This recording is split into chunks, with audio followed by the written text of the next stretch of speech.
लोग आज हम लोग नई किताब यानी ग्रामर छोड़ के व्याकरण छोड़कर एक पथिया डोंगल महुआ की शुरुआत करेंगे। और उसमें उसका पाठ है हमने सब एक पहला पाठ।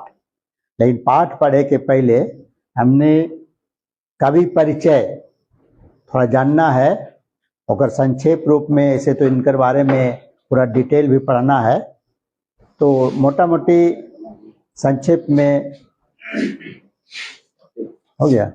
अभी हुआ हाँ, और मोटा मोटी इसमें संक्षेप में तो इनका जन्म जो है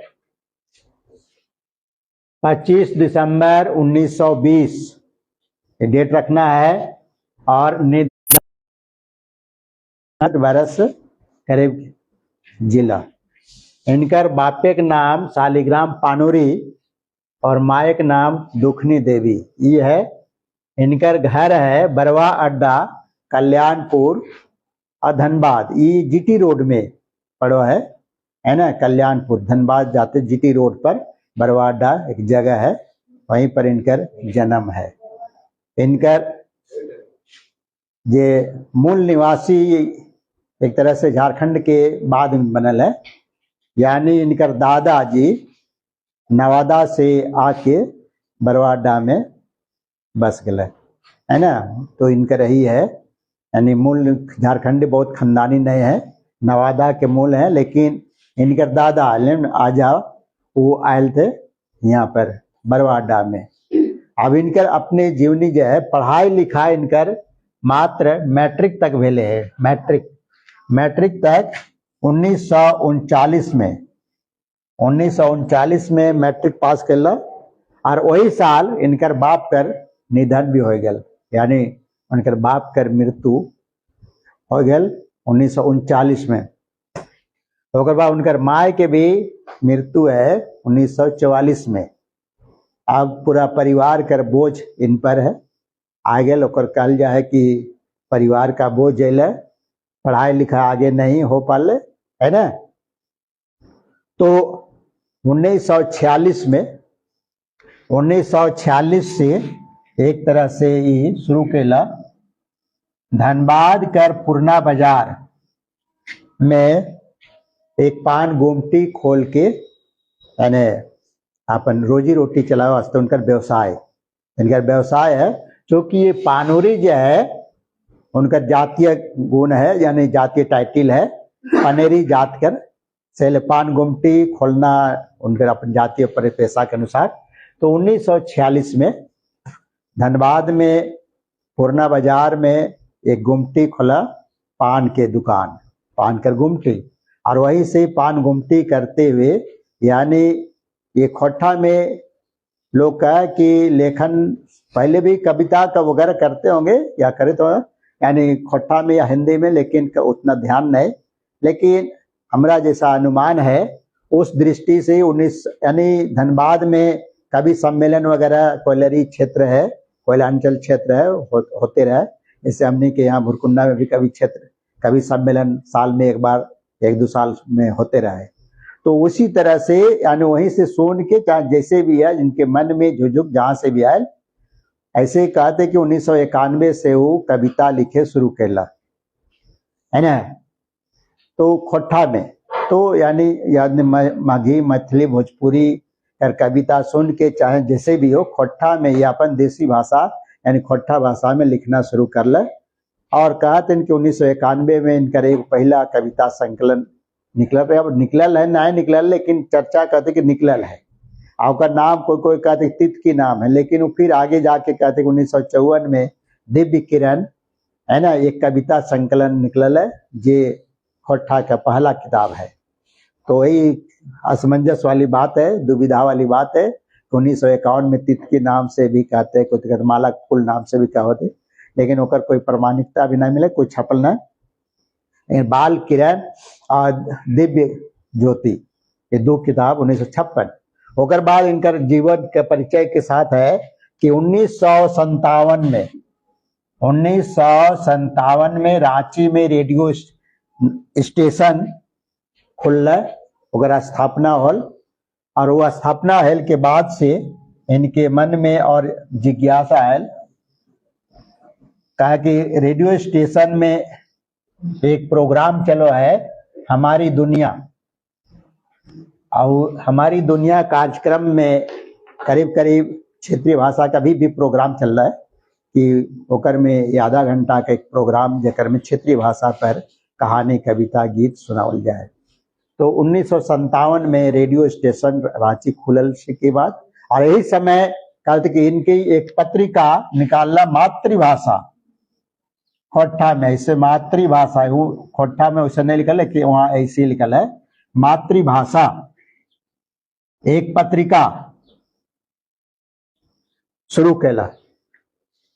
उसके बाद उधर आगे नहीं, फिर आगे कहता है कि कहानी लेखन इन लोग 60 के आसपास में से लेखन में जोर पकड़ा, और एक खोट्ठा साहित्य कुटीर या समिति एक बनेला 1960 में, खोट्ठा साहित्य समिति, साहित्य समिति की एक संस्था बने, और यहीं से वो जोर के वो लोग संगठन बनाने का, जो आसपास के जो जानकार धनबाद जिला खास करके होकर मेंबर सबके, यानी बुलाहट कैसे जैसे परिचय बनेला कि ऐसे होना है।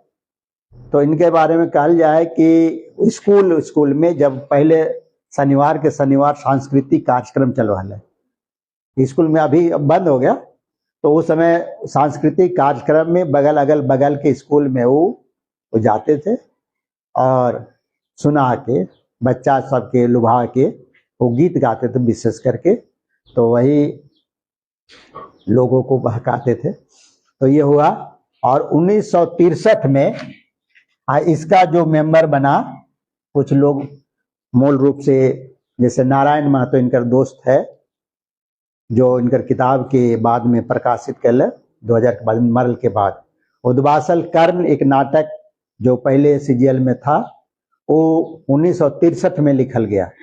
वो रंगमंचीय दृष्टि से लिखल गया है। रंगमंचीय माने उस जमाने में दशहरा हो या सरस्वती पूजा हो, खास करके उसमें गांव देहात में नाटक खेल जाता था, है ना, दशहरा या सरस्वती पूजा, ये दो मौका पर, और उसी में नाटक खेलने के ख्याल से उस नाटक को लिखल गया है उद्वासल कर्ण। उद्वासल कर्ण के माने हुए उपेक्षित कर्ण, और बाद में भी और लिखे। तो फिर 1968 में मेघदूत कर संस्कृत का जो नाटक है, नया किताब है मेघदूत, उसका खोट्ठा में अनुवाद 1968 में, है ना। और इस तरह से 1970 में जाके पुनः ये नहीं जा बना के एक खोट्ठा नाम की पत्रिका, खोट्ठा नामक पत्रिका, ये मातृभाषा यहीं पर स्टॉप हो गया, यानी 2-3-4 अंक निकला होगा पता नहीं, है ना। लेकिन यहाँ पर फिर ये आ गया 1970 में खोट्ठा नामक पत्रिका का संपादन कर दिए और निकाली एक, वो भी 2-3-4 अंक निकला होगा, ज्यादा नहीं, है ना। क्या कि पहले का नियम ऐसे भी है, अभी भी 5 ही अंक बिना रजिस्ट्रेशन का निकाल सकते हैं, अब तक हो चाहे कभी भी हो, बिना रजिस्ट्रेशन का, बिना निबंधन का 5 अंक, बेसी नहीं। और उसके लिए आपको रजिस्ट्रेशन कराना पड़ेगा, कोई भी पत्रिका निकलती है तो बिना रजिस्ट्रेशन का 5 अंक।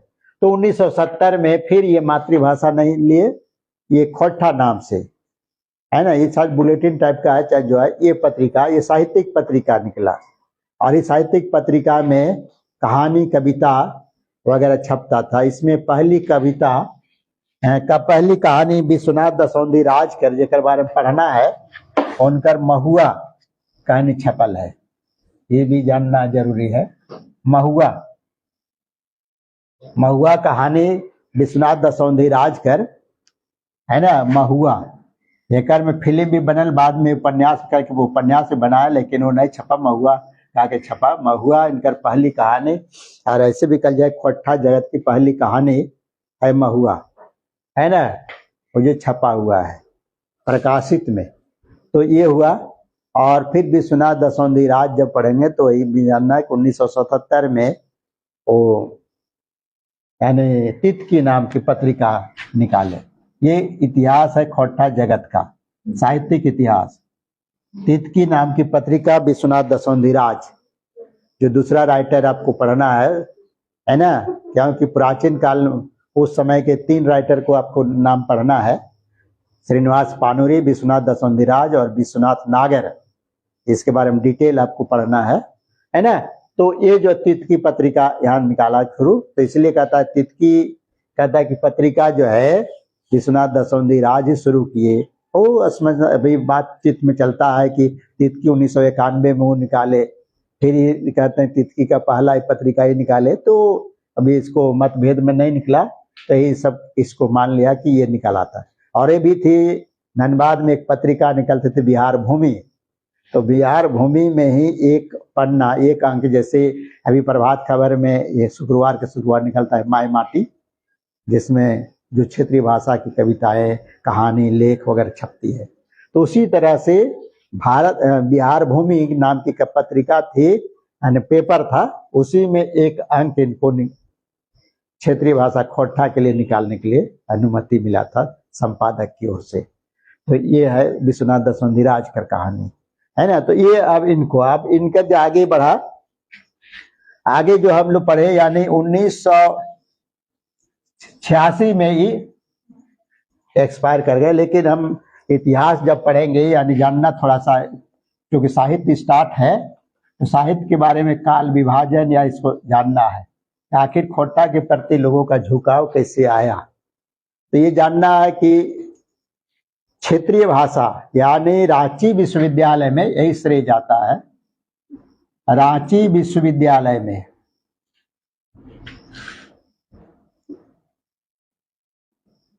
एक शाखा खोला गया, क्षेत्रीय है ना, जनजातीय एवं क्षेत्रीय भाषा विभाग, जनजातीय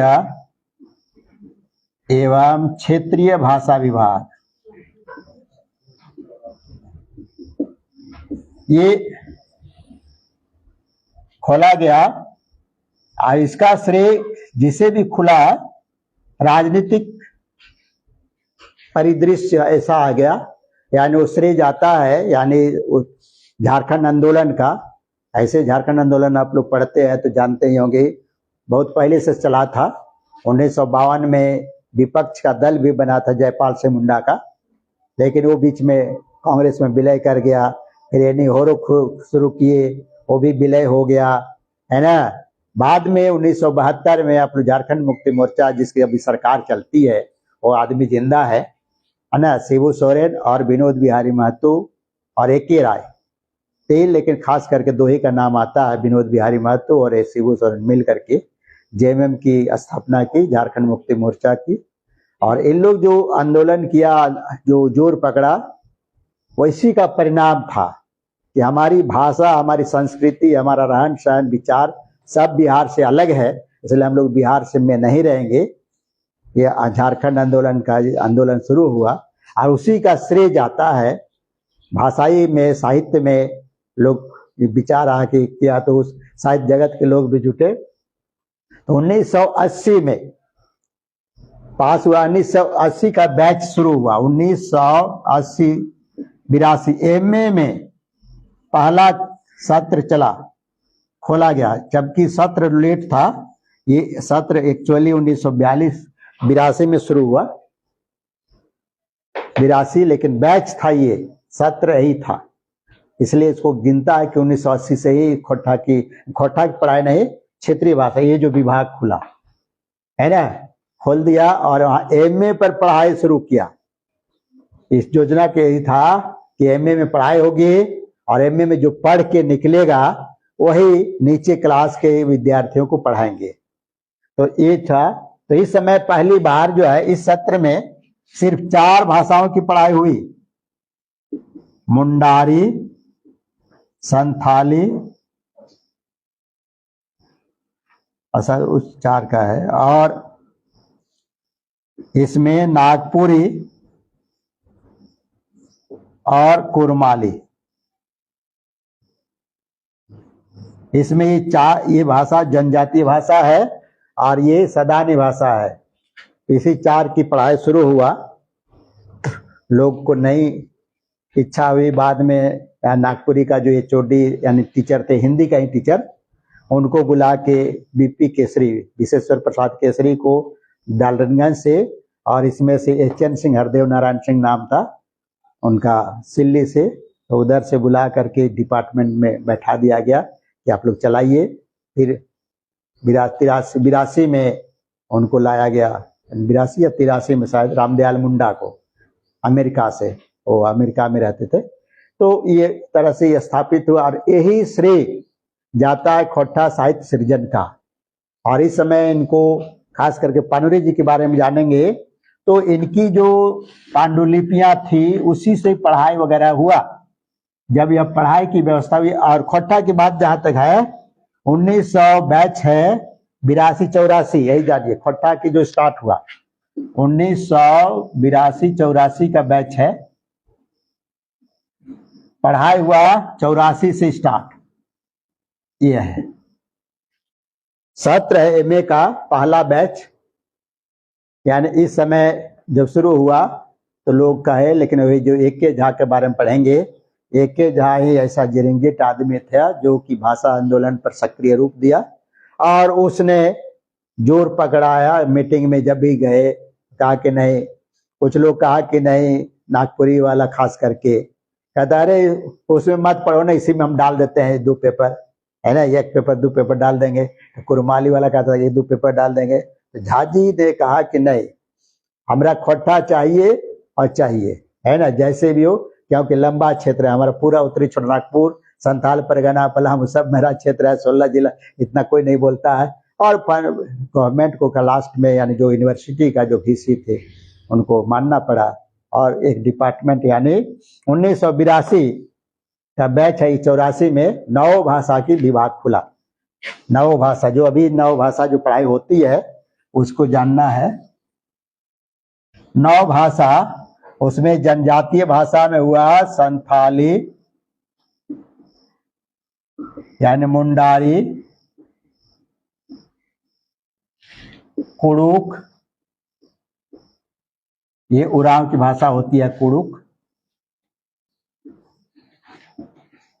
उरांव का है, और हो, खड़िया, ये 5 का मान्य दिया। ये पांचों जो है जनजातीय भाषा है, आदिवासी भाषा, जनजातीय भाषा के नाम से जाना जाता है, जनजातीय भाषा।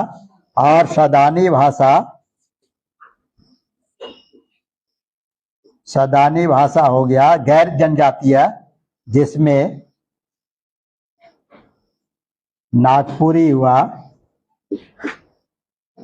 कुड़माली, अभी इसको कुड़माली भी कहता है, कुड़माली है ना, खोरठा, और 5 परगनिया, पंच परगनिया।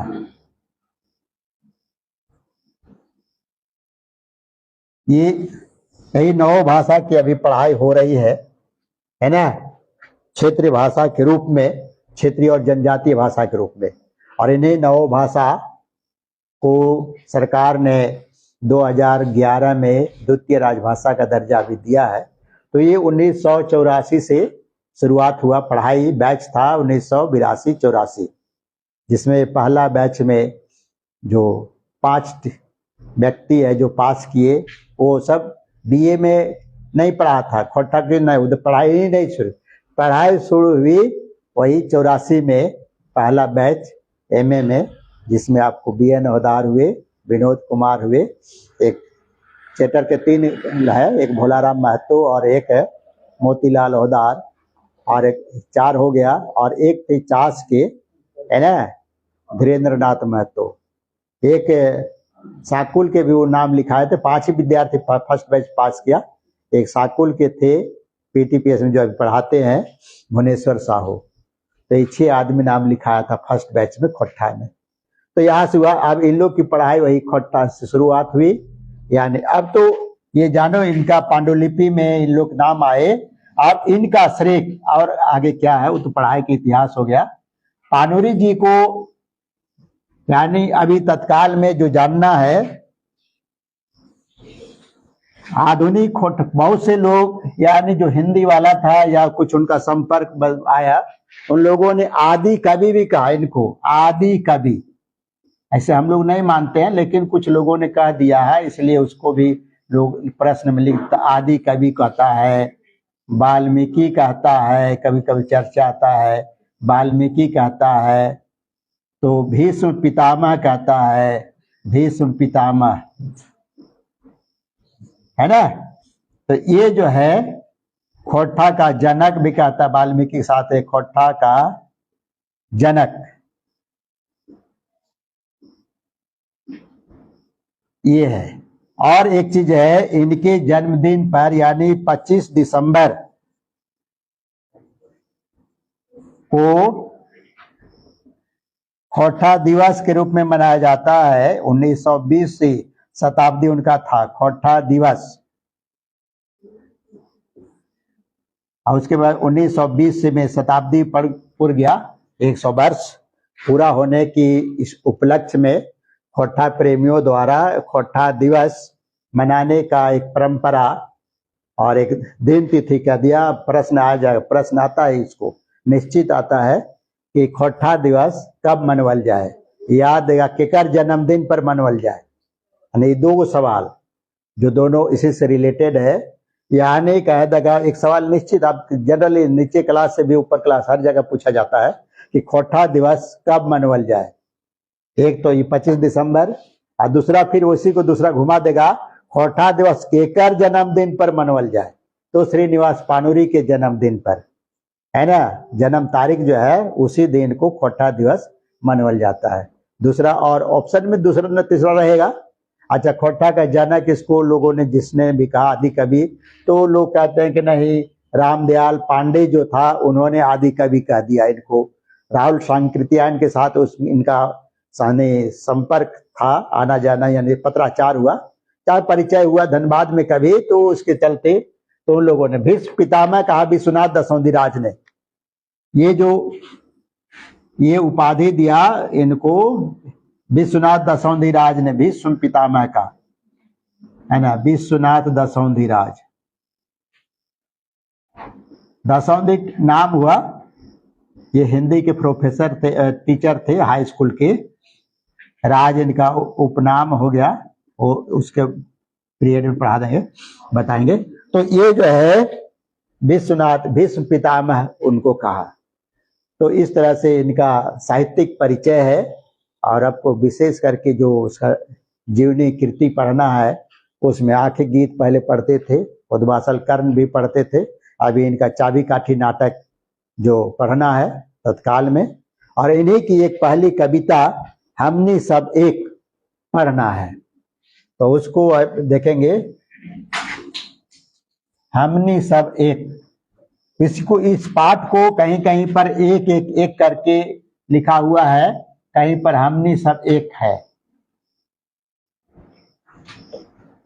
अच्छा, एक चीज और इसमें जानना चाहिए कवि परिचय में, कि खास करके ये दो विचारधारा के कवि है, छायावादी और जनवादी।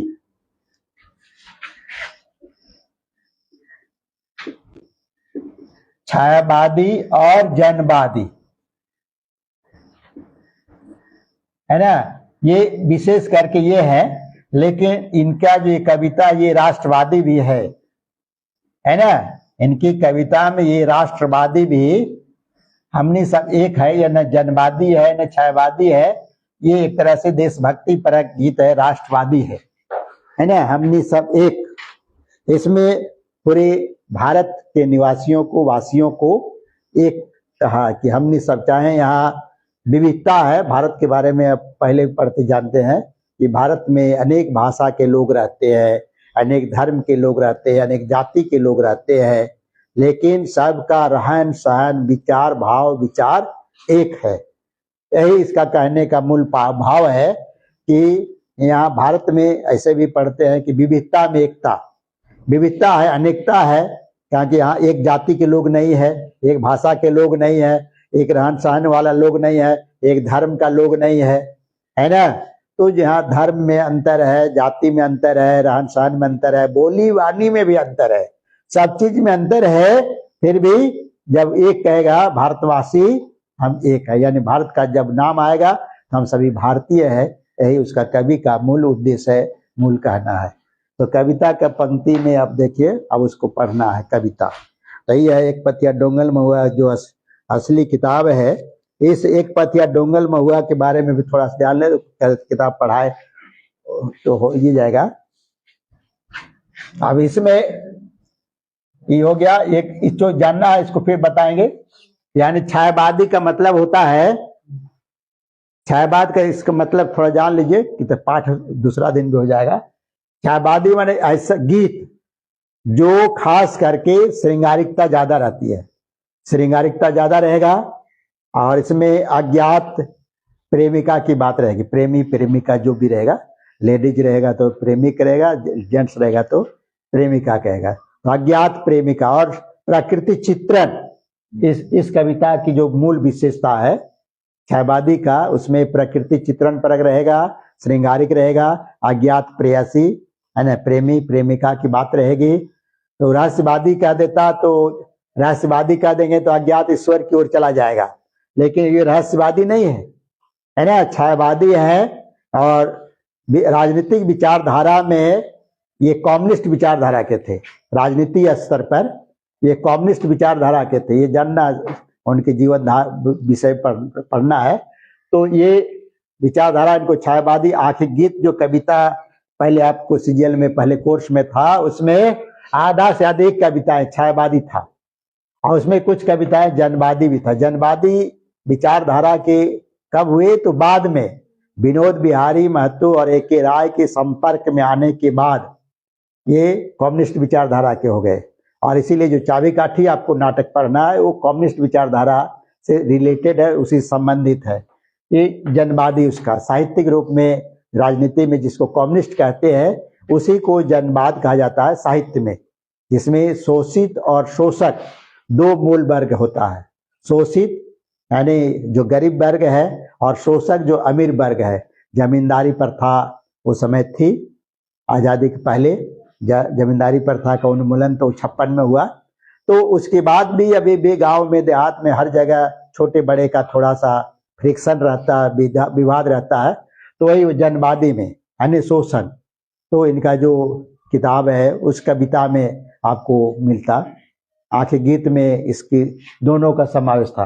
लेकिन यहाँ जो हम पढ़ रहे हैं ये कविता एक पतिया डोंगल महुआ में, वह है राष्ट्रवादी कविता है इनका।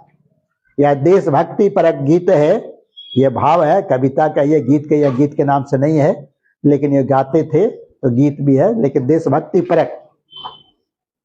अब एक पतिया डोंगल महुआ के बारे में थोड़ा सा भी जानने लेना है। ये जो है ये सब इम्पोर्टेंट परीक्षा में पूछेगा ये सब। एक पतिया डोंगल महुआ लिखल है तो भी पतिया कविता तो पढ़ना ही है। डोंगल महुआ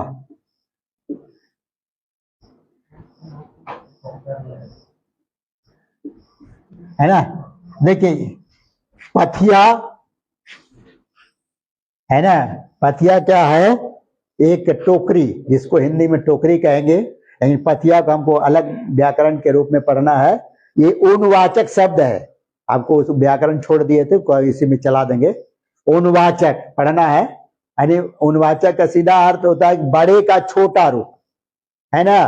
पथिया टोकरी का छोटा रूप है। बड़ा बोले कल बताए थे कि काट को कटाही भी बोलते हैं, दमराही भी बोलते हैं, खचला खाची भी बोलते हैं, है ना। बोलेगा कि कितना है तो ये खंडिया है, तो ये कटा काट भी आटेगा। तो उस बड़ा जो खाची होगा, है ना, खाची जिसको बोलते हैं खाचा बोलते हैं, खाचा और बड़ा होता है ना। खाचा जिसमें धान चावल रखता था देहात में, अब तो खाचा भी नहीं देहात में रखता ही नहीं है, इसलिए आदमी भुला जा रहा है खाचा क्या होता है। खाचा से छोटा आ जाएगा खाची, खाची से भी छोटे नीचे आ जाएगा खचिया, ओकरो से नीचे आएगा खैचली, ओकरो से छोटा हो जाएगा टोकरी। टोकरी माने पथिया, ये एक ही तरह का, यानी इसमें बांस का जो है छिलका गोल गोल रहता है छिलके, है ना। टोकरी अब बांस का बना हुआ टोकरी देखेंगे दो टाइप का बनेगा, एक पतला पतला रहेगा, है ना, पत्ती जिसको टोकी टूपा, है ना, वो अलग टाइप का रहेगा। और पथिया जो बनेगा वो उसका गोल गोल रहता है, घेरता है, वो भी घेरता ही है, लेकिन पथिया टोकरी में दोनों में अंतर है।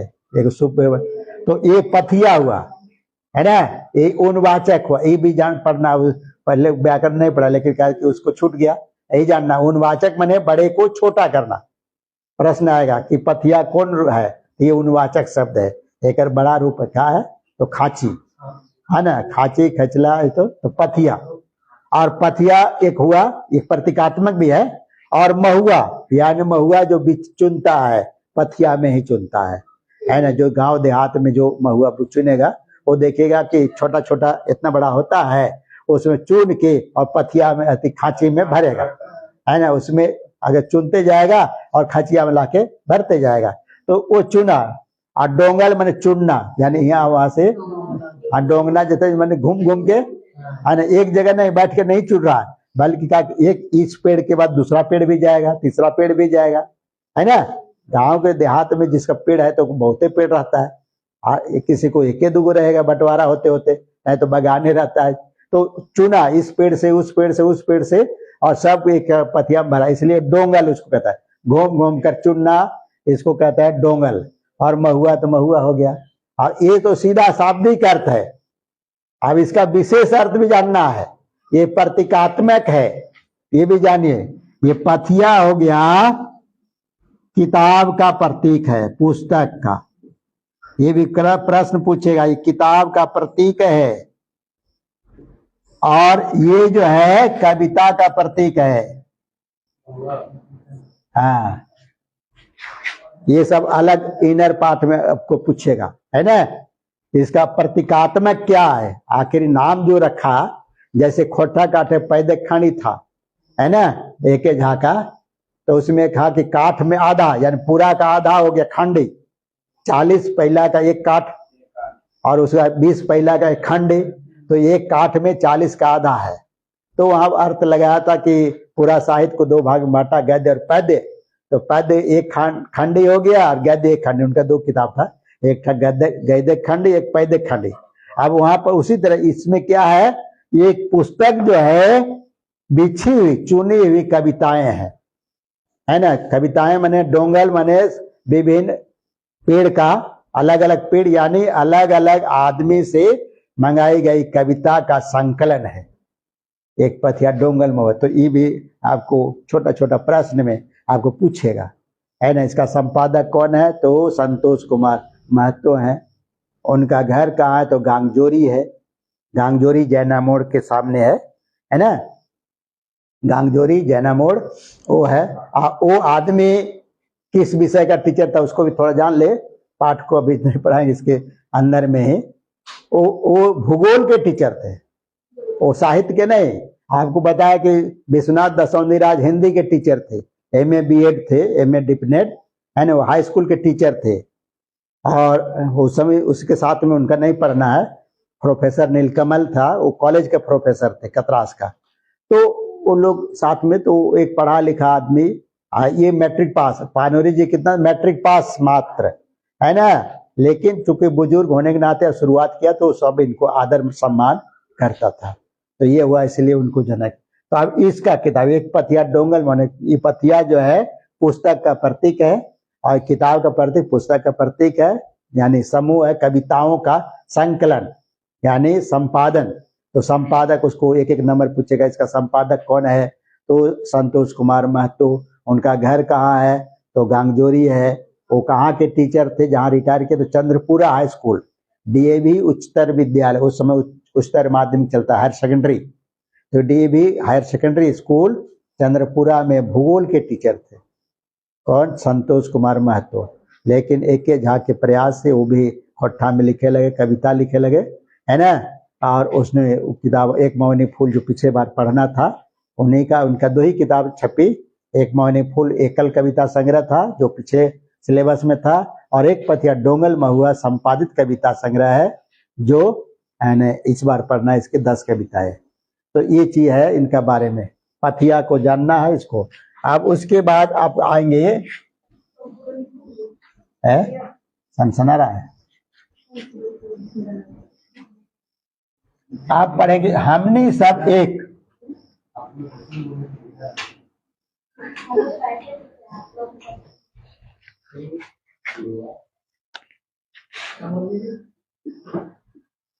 हमने सब एक है ना। अब हमने कहीं बोलता है, कहीं ये हामिन बोलते हैं, हामिन भी बोल, बात वही है।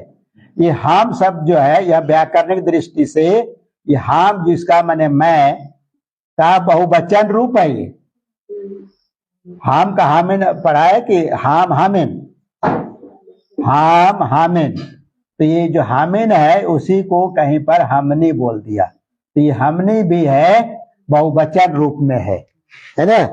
व्याकरणिक दृष्टि ये सब भी जानना है कि हम जो है हमने जो है क्या है, पुरुषवाचक उत्तम पुरुष में है ना, कि हमने सब एक है ना, कि हमने सब एक, हामिन सब जितना भी है ये, यानी यहाँ हमने सब भारतवासी का, ये भारतवासी का प्रतीक है, यानी उसके लिए प्रयोग किया। तो हम सब भारतवासी एक हैं, चाहे वो कोई भी जात का कोई भी धर्म का है। तो ये शाब्दिक अर्थ की दृष्टि से जानना है कि हमने सब एक है ना, कि हामिन सब एक। तो ऐसे भी जब मैं और हम का जो प्रयोग करता है हिंदी में कहीं भी जगह हम बहुवचन के रूप में प्रयोग होता है, और जो मैं का है वो उसको अंग्रेजी में कहता है कि अहम, मैं के रूप में मैं शैली प्रयोग। तो जहाँ भी यहाँ सिंगल को छोड़ के जहाँ व्यष्टिवाद आता है, अन्य समष्टिवाद ये तो भाषा में आता है, व्यष्टि माने व्यक्तिगत और समष्टि माने समाज, सबको लेके चलेगा, तो वहां पर हम का प्रयोग होता है, मैं का प्रयोग नहीं। तो यही हुआ हमने सब एक। शीर्षक को पहले समझना है कि हमने सब एक, यानी पूरे भारतवासी। कोई कोई कहीं पर लिख दिया कि कोई समाज को लेके चला कि पूरे समाज का लोग, तो समाज नहीं है, देशवाचक है। देश यानी राष्ट्रवादी कविता कौन भाव के है, तो राष्ट्र प्रेम, राष्ट्र प्रेम कहिए, देश प्रेम कहिए या राष्ट्रवादी, क्या ऑप्शन में देगा। ये किस भाव की कविता है, तो राष्ट्रवादी, राष्ट्र प्रेम है, राष्ट्र प्रेम। अब राष्ट्र प्रेम में देश प्रेम भी आ जाएगा, है ना, एक ही चीज है, राष्ट्र प्रेम हो चाहे देश प्रेम हो, तो देश प्रेम परक। बोले कि ये छायावादी है, जनवादी है, लेकिन इस कविता से कि ये देश प्रेमी भी है, यानी अपने देश के प्रति, जिस देश में रहेगा, जिसका मिट्टी कान खाएगा, उसके बारे में जानना जरूरी है। और इसमें साम्यवाद यानी समता, ऊंच नीच भेदभाव का नहीं करना है, तो ये चीज है। अब कविता की पंक्ति अब आगे तो लाना पड़ेगा, नए है तो, और कविता तो है नहीं, तो देखा पहले इसको पढ़ा। बाकी एक पथिया डोंगल व भूमिका तुमिका सब तो अलग लिखल है, पहले कविता को देखेंगे, है इसे छोटा छोटा लिखल है।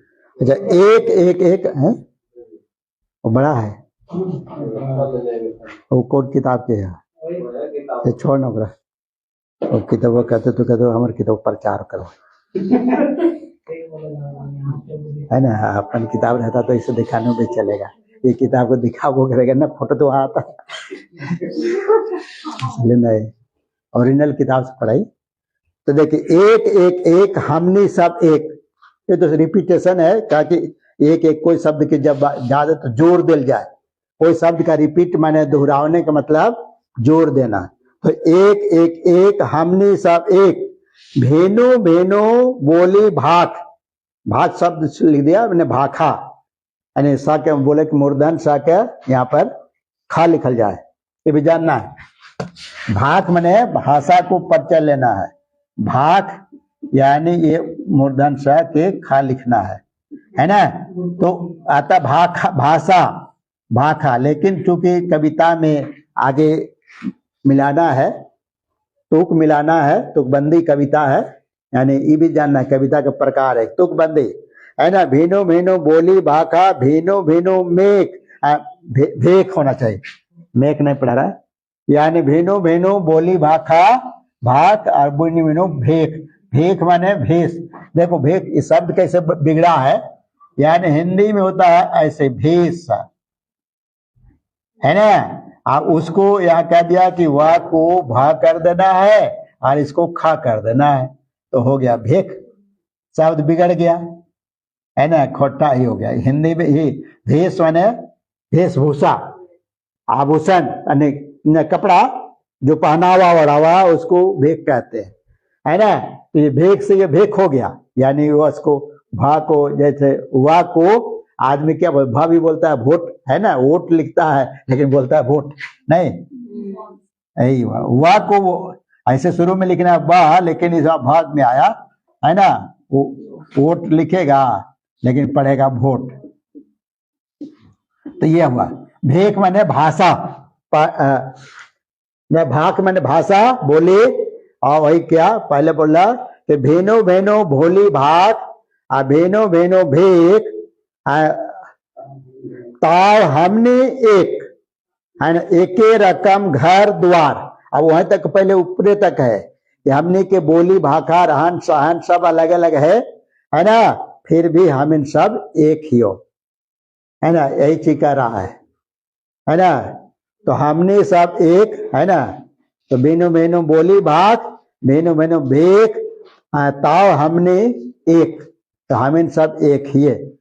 अब आगे कहता है एके रकम घर, यानी घर की बनावट भी एक ही रकम है ना। भले क्षेत्रवाज अलग अलग है, पहाड़ी एरिया में थोड़ा ढलाव रहे, लेकिन जैसे पहले इधर का भी घर खपड़ेल वाला है ना, तो डंडर घर हो चाहे खोपी घर हो, आज बिल्डिंग बना रहा है तो अलग चीज है, लेकिन पहले जो बनाता था घर देहात में सबका घर एक ही, चाहे खोपी हो चाहे डंडर। पहले डंडर बना था, डंडर घर बोलते हैं ना, जिसका डंडर घर ऐसे जैसे छप्पर ऐसे हुआ दोनों तरफ चुएगा, है ना, पार दिया जाता बाहर से।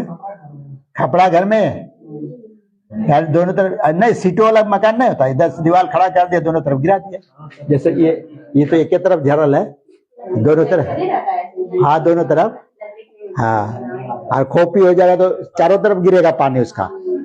तो कहने मतलब घर जैसा भी है, चाहे हिंदू का घर है, चाहे मुसलमान के घर है, चाहे सिख का घर है, जो क्षेत्र में जैसा है वैसा है ना। बिल्डिंग है तो अपना भले डिजाइन से बना रहा है, लेकिन बिल्डिंग तो इसी बनाएगा, कोई थोड़े ऊपर नीचे बनाए। तो वही कहता घर, घर उसको कहते हैं, बिल्डिंग को घर नहीं बोलेंगे। तो अब तो आधुनिक युग में तो वही पहला कि घर भी एक और द्वार भी एक, दरवाजा लगावे कोई तरीका, तो वही का द्वार। और एक रकम गांव, गांव में चाहे गांव का बड़ के घर हो छोट के घर हो, भले झोपड़ी हो जाए अलग चीज है, लेकिन गांव है एक रकम। तो भारत गांवों का देश है ना, भारत के गांवों का देश, गांव चाहे जिधर का भी है, बड़ा अमीर चाहे छोटा, सबका गांव एक रकम। तो यह एक रकम गांव और एक रकम शादी ब्याह, मतलब शादी ब्याह का जो कल्चर है, शिष्टाचार संस्कार है, वो भी एक रकम का है। और एक भाव है ना, एक रकम भाव। तो भाव माने भाव विचार, आदमी के जो साधन है सो वो है। और एक रकम पूजा पाठ, पूजा करने का तरीका एक ही कह दिया। पहले लोग कहते हैं नहीं मुसलमान का तो अलग है, वो पश्चिम से था, हम पूरब से है ना। आदमी अलग अलग बोलता है, पहले भी बोलता था कि नहीं वो हम लोग चुन्नी रखते हैं, हिंदू तो दाढ़ी रखता है, तो अलग है। लेकिन आदमी के रहन से खैर वहां पर अलग चीज है कि पूजा पाठ का तो तरीका अलग है, संस्कार का। लेकिन फिर भी है कहता कि नहीं एक रकम शादी ब्याह है और एक रकम का भाव है, पूजा पाठ है।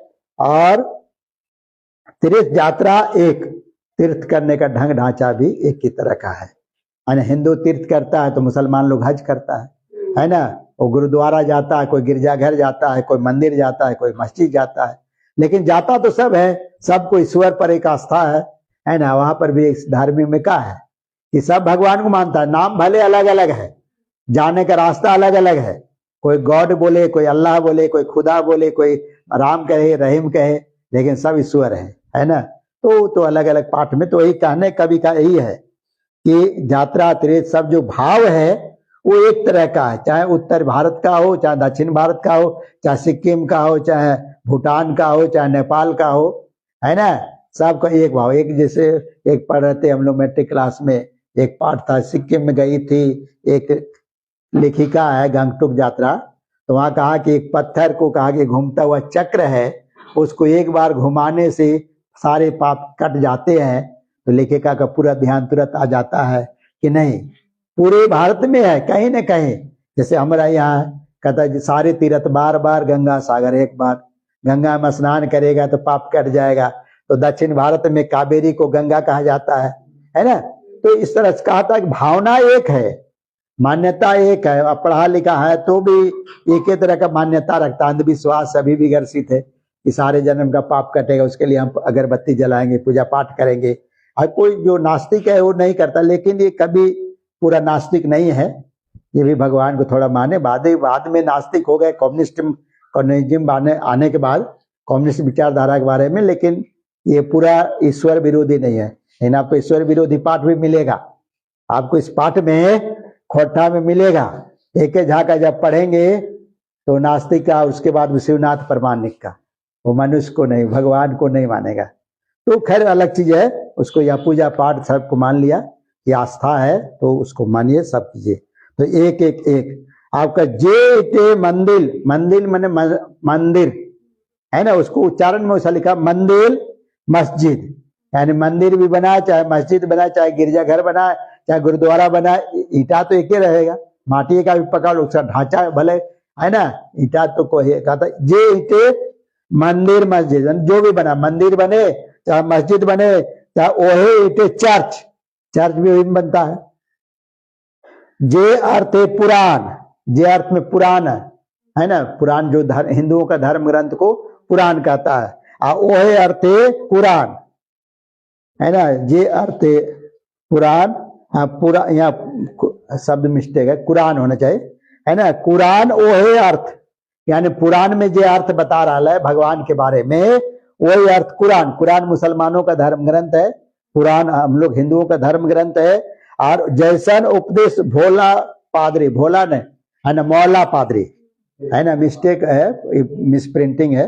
मौला, मौलवी और पादरी, पादरी कहा जाता है, यानी उसको जो मुसलमानी में होता है पादरी, थोड़ा अलग टाइप का होता है। तो मौला पादरी, हाँ चर्च वाला भी, हाँ पादरी। और उसने पंडित दीत है ना, तो पंडित हो चाहे पादरी हो चाहे मौला हो, सब एक ही उपदेश देता है गॉड के बारे में, भगवान के बारे में, ईश्वर के बारे में एक ही तरह का उपदेश देगा। मानव एक है ना, उसको मानवता में भी कहता है, कहीं पर ये नहीं कहेगा। तो मनुष्य सब एक है, मनुष्य जो भी है यानी मानववादी विचार। तो वही कहा था कि जब भगवान के बारे में हो, मानव के बारे में, तो एक ही चीज बताएगा। हमने संगे वही बात, हमने संग में भी वही बात है, दूर जतना जैर से पात, जैर और पात यानी पेड़ का, नीचे जड़ है, जैर है और ऊपर पात है, तो सब एक ही पेड़ का अंग है। चाहे जैर हो, चाहे धाड़ हो, चाहे डाली हो, चाहे पत्ता हो, चाहे फल हो, चाहे फूल हो, नीचे से ऊपर तक, यानी सब हम लोग भारतवासी है। भले अंग अंग अलग है, पत्ता एक डाली का पत्ता अलग अलग है, लेकिन जड़ तो एक ही है, जड़ एक ही, गाछ एक ही है, पेड़ एक ही है, धाड़ एक ही है। तो वही कहा कि हमने एक साथ वही बात है कि जैसे जड़ से पात है ना, दूर जतना जड़ से पात, जड़ से और पत्ता में बहुत अंतर है, दूरी है। लेकिन पत्ता कहे कि हम अकेले ही है ना, जड़ कहेगा तुम वहां नहीं हो। नहीं, कहानी में कभी नहीं कहता है कि मुंह, जैसे आता है ना कि मुंह कहा कि सबसे खराब आदमी तुम ही है, कैसे कि सब कमा के सब ही देते हैं, मुंह में डालते हैं है ना, खाने का कहा कि तो मुंह बेचारा लाचार हो गया, वो कहानी अलग है। तो लाचार हो गया, कहता ठीक है हम काम बंद कर देते हैं, हम खइबे नहीं करेंगे। मुंह में नहीं खाएगा तो पूरा अंग है ना शिथिल होने लगेगा, और जब भूख लगेगा तो पैर सकसकाने लगेगा, हाथ भी आंख भी काम। तो उसी तरह से होता है कि कहता है नहीं सब तुम ही है। जहर कहेगा कि अगर हम तुमको नहीं भेजेंगे नीचे से है ना, तो पत्ता तुम जो ऊपर डोलते हो, नाचते हो, गिरते हो, वो नहीं नाच सकेगा है ना, वो जहरे न भेजेगा नीचे से रस खींच के है ना। खाना पीना जो भी है उसका भोजन नीचे से बना, कहता हम भी तो ऊपर से देते हैं, सूरज से रोशनी से बनाएंगे। तो जो भी है नीचे से भी पौष्टिक आता है, ऊपर से भी पौष्टिक, यानी सब एक है। ये नहीं कहे कि तुम बड़ा हो हम छोटा है, ऐसी बात नहीं कहने का उसका भाव है ना, कि पेड़ पत्ता भी सब एक ही है। अब आता है एक एक एक है ना, साधना धरती हमने फुटवी, यहाँ पूर्वी न फुटवी, साधना के धरती में, यानी ये विकास है ना, साधना की धरती हमने फुटवे है ना, सुंदर एक सुंदर फूल, कहा कि साधना करके यही सुंदर सुंदर फूल बनता है। कहने मतलब तपस्या करेगा, अगर हिफाजत नहीं पेड़ पौधा करेगा तो फूल नहीं मिलेगा। पौधा को लगाते हैं तो भविष्य में कि फल मिलेगा, फूल मिलेगा। फूल का पौधा लगाया तो कि जब पैदा रोपा उसी दिन तो नहीं हुआ। तो वही चीज कहता है कि साधना करेंगे, मेहनत करेंगे, सब करेंगे, तबे हमने है ना ओकरा फुटवी यानी विकास करे। तो वही कहा साधना की धरती हमने फुटवी, साधना के बल पर तपस्या मेहनत करके ही खेत हर जगह जो आगे पाठ पढ़ेंगे किसान वाला है ना, जय जवान जय किसान, तो सब एक दूसरे से रिलेटेड है। तो कहने मतलब ये भी कह रहा है कि हमने विकास करे, लेकिन वही साधना मैंने मेहनत परिश्रम करेंगे, मेहनत करेगा तब खिलेगा, यानी परिणाम मिलेगा, फूल खिलेगा, पौधा बनेगा तो छोटा बीज से पौधा बनेगा, पौधा से पेड़ बनाएंगे तब फल मिलेगा। तो ये चीज कहा साधना की धरती हमने फुटवी है ना, सुंदर एक सुंदर फूल, सुंदर सुंदर बढ़िया आकर्षक फूल, और बंधुत्व की नदी हमने बांधी।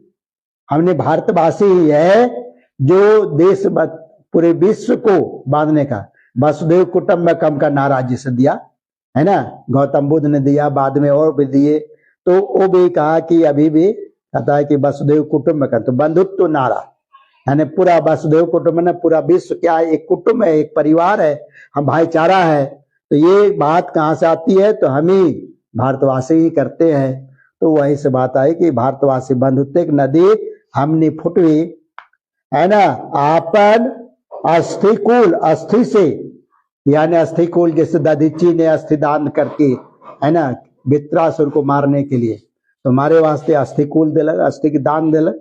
तो वैसे ही कभी कह रहा है कि यहाँ पर हड्डी में अस्थि दान मतलब कठिन मेहनत करके परोपकार की भावना, तो अस्थिकूल करते हैं, दान करके भी लोक कल्याणकारी भाव रखते हैं। तो यहाँ अस्थिकूल, कुल माने वंश यानी हड्डी, अस्थि माने हड्डी है ना। निष्ठा धरती हमने करी, निष्ठा धरती पर यानी सभी जो भाव है निष्ठा पूर्वक है, एक सम्मान है, आदर आस्था है, वही निष्ठा के साथ धरती में हमने सब करो ही। किसान भी जिस खेती बाड़ी जो भी है तो पूरा तन मन के साथ, पूरी निष्ठा के साथ, नहीं तो नहीं करेगा। तो आदमी देहात में कहावत भी है ना कि घास से खेती करे घासे पाते और खाए खोजे मासे भाते, तो ही नहीं होगा, होता है क्या? खेती भी तो करना है तो निष्ठा के साथ, धात निकौनी है, फल लगाना है, तब नहीं होगा। तो घासे पाते खेती कर दो और मांस भात खाने खोजेगा थोड़ी मिलेगा। तो वही कहता है हर चीज में मेहनत है, निष्ठा है, सम्मान आदर है। अगर निष्ठा भाव से नहीं करेगा तो काम नहीं मिलेगा, सफलता नहीं होगा। तो निष्ठा की धरती हमने करी, निष्ठा की धरती में यानी काम जो भी करे पूरा मन तन मन लगा के। तो भारतवासी गांव का देश, किसान का देश, ये तो ये है। देखिए शांति अभिषेक, और हमने शांति के पाठ पढ़ावे है ना, शांति, लड़ाई झगड़ा की ओर नहीं आगे बढ़ते हैं, हमने शांति पाठ पढ़ाए। तबे ना चीन वाला आक्रमण किया था तो उधर कहता हिंदी चीनी भाई भाई, और इधर कहता है नो फायरिंग। नेहरू जी यही नहीं कहता था नो फायरिंग, शांति शांति, लेकिन शांति करे और उधर से फायरिंग होते गया। तो 1962 की स्थिति ऐसी थी कि नेहरू जी पंचशील की स्थापना है ना, तो ये सब तो उसी समकालीन के लोग हैं। नेहरू का शासन पे देश आजाद हो गया और उस शांति का पाठ पढ़ा रहा था। फिर भी वही कहा कि शांति का अभिषेक, हम लड़ाई झगड़ा नहीं चाहते हैं, शांति व्यवस्था चाहते हैं। तो अभिषेक, अभिषेक माने एक तरह से कार्यक्रम है ना, कहता है कौन यानी कोई भी कार्यक्रम तो शांति पाठ नहीं कहता, शांति पाठ करो, लड़ाई झगड़ा नहीं करना है। जग अवस्था या जो भी करते हैं हम लोग भारतवासी तो शांति के लिए, लड़ाई झगड़ा के लिए नहीं, यानी प्रतिशोध के लिए नहीं, है ना। तो कविता के कवि का यहाँ ये भाव है, तो कवि का भावना, तो कविता पर अलग अलग भाव भी चेंज हो जाए। एक क्रांति का गीत भी यही भी गाते हैं, है न मान का माटी तरे, है ना, बाद में शोषण के विरोध में वो जनवादी वाला में।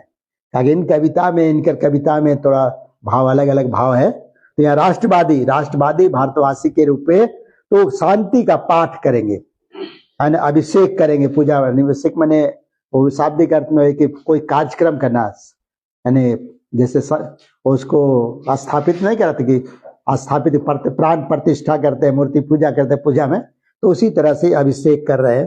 तो शांति के लिए पूजा पाठ करते हैं, अभिषेक करते हैं। हमने सब एके पानी मेटवी प्यास, कहा कि पानी जो प्यास करते हैं सबके लिए एके पानी है। तो नया कहता आजकल कहता है पानी कौन पानी पीता है, डिजिटल वाटर, फिल्टर वाटर है ना क्रिमिनल है ना, मिनरल वाटर माने वो, लेकिन यहाँ उसका अर्थ नहीं। कहा कि आदमी जब प्यास लगे तो पानी एक ही है ना।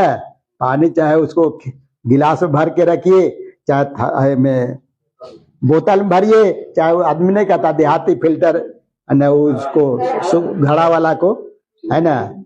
गर्मी के दिन में अभी तो खैर वर्षा आ गया तो कहते कि नहीं अब घड़ा का पानी नहीं पिएंगे, ज्यादा ठंडा लगेगा। तो जो भी कहने मतलब प्यास मिटाने का जो गुण है वो पानी में है। तो एक पानी मेटवी प्यास, पानी का सबका एक ही गुण है, वो प्यास मिटाना है ना, खाना बनाना। और साहित्यिक माटी बास है ना, साहित्यिक है ना, सत्य की मिट्टी के बास है, हम लोग सत्य के पुजारी है।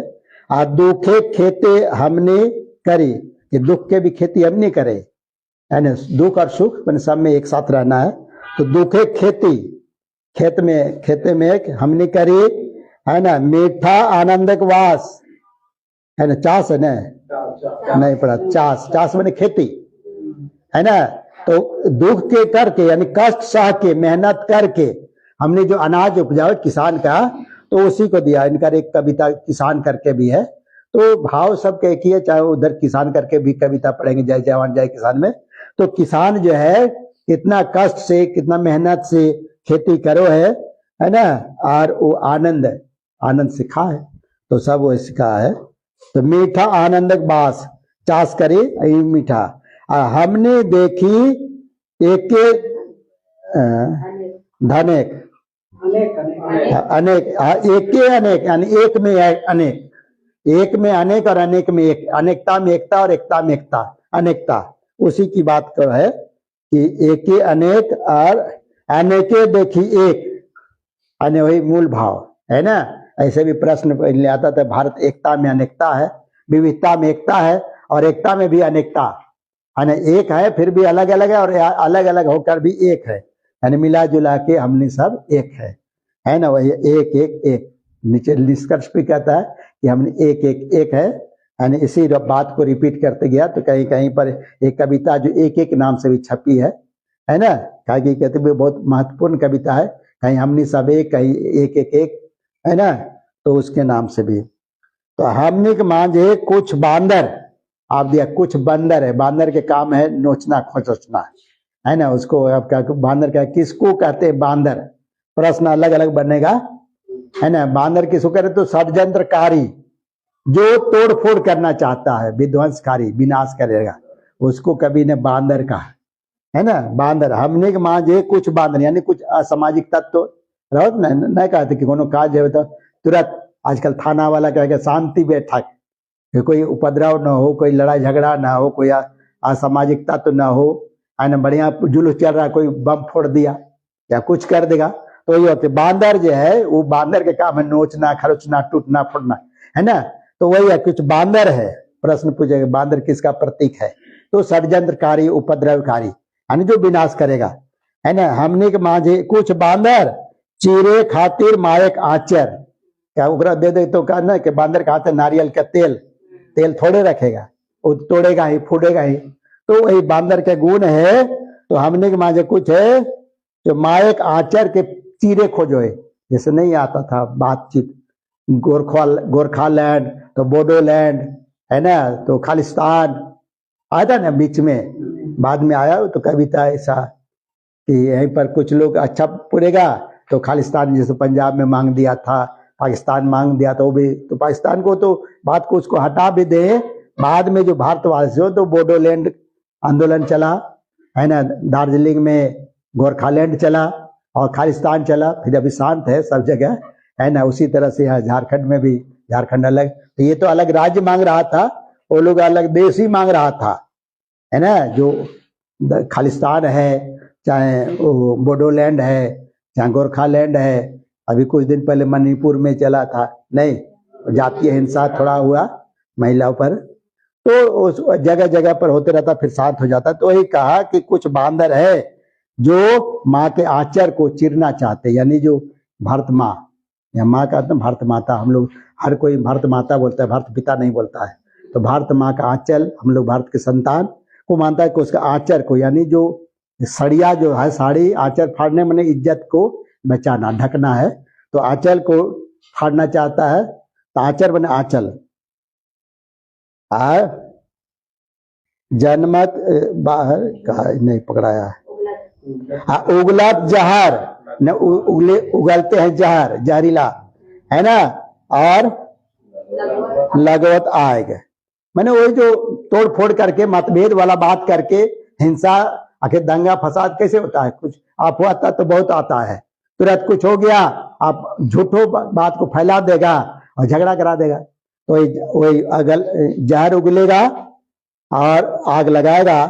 और रक्त नरमेघ, नरमेघ मने नरसंहार, रचत नरसंहार है ना, दंगा में तो मारे पीट ना होता है, कदेगा है ना कि नरसंहार, नरमेघ मने शाब्दिक अर्थ पूछे, नरमेघ मने का नरसंहार है ना, तो नरमेघ और एक एक एक हमने सब एक, तो ये है कि नहीं ऐसा नहीं है, फिर अंतिम में कहा कि सब एक होना चाहिए, एक है। ठीक, मन करें।